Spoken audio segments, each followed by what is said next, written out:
Sinisilip na ng palasyo ang kumakalat na aligasyon laban sa liderato ni Commissioner Joel Anthony Viado kaugnay sa umano'y special treatment sa mga dayuhang sangkot sa iligal na operasyon ng Pogo sa bansa. Paliwanag ng Pangulo, alamin sa sentro ng balita ni Luisa Erispe. Mainit ngayon ang kumakalat na di umano'y white paper mula sa mga empleyado ng Bureau of Immigration na nais paimbestigahan si Commissioner Joel Anthony Viado. Mayroon pang lumabas na liham mismo ng mga empleyado para kay Pangulong Ferdinand R. Marcos Jr. na nais ipasilip sa Malacanang ang Commissioner. Una, dahil sa mga di umano'y katakatakang transaksyon at special treatment mismo nito sa mga nauhuling foreign nationals sa illegal na operasyon ng Pogo. May mga anomalya rin daw sa pag-a-apply ng permanent visa dahil pinapabiding na umano ito ng Board of Commissioners ng BI.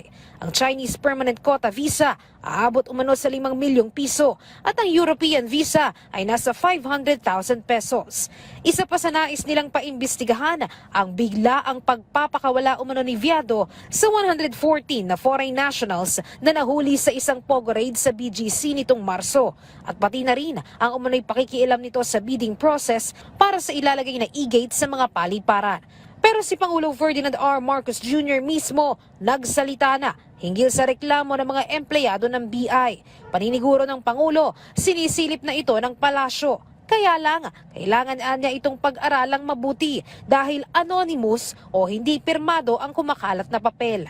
Well, of course, we're looking at it, but this mahirap masyado.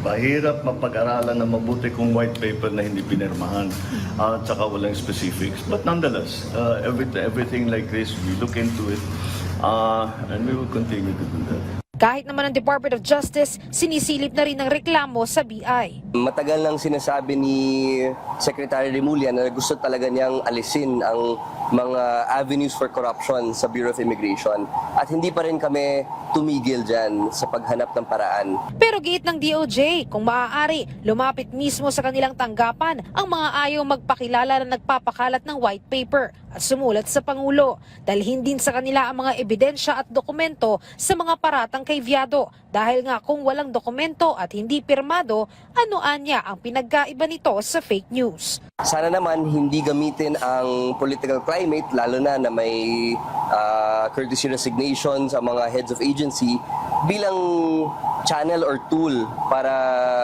mamulitika sa loob ng Bureau of Immigration.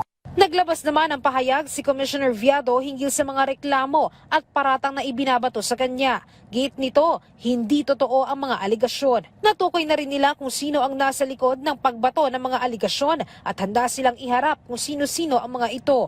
Ipinaabot na rin nila sa DOJ kung ano ang dahilan at motibo ng mga naglabas ng paratang. At meron din mga sumama dito na apektado kasi ng one-strike policy ng BI para sa mga tauhan nila na may paglabag. Ang tumatayo naman anyang whistleblower ng grupo ay isang senior official ng komisyon na hindi umano napagbigyan sa hiling na mapakawala ng isang Chinese national.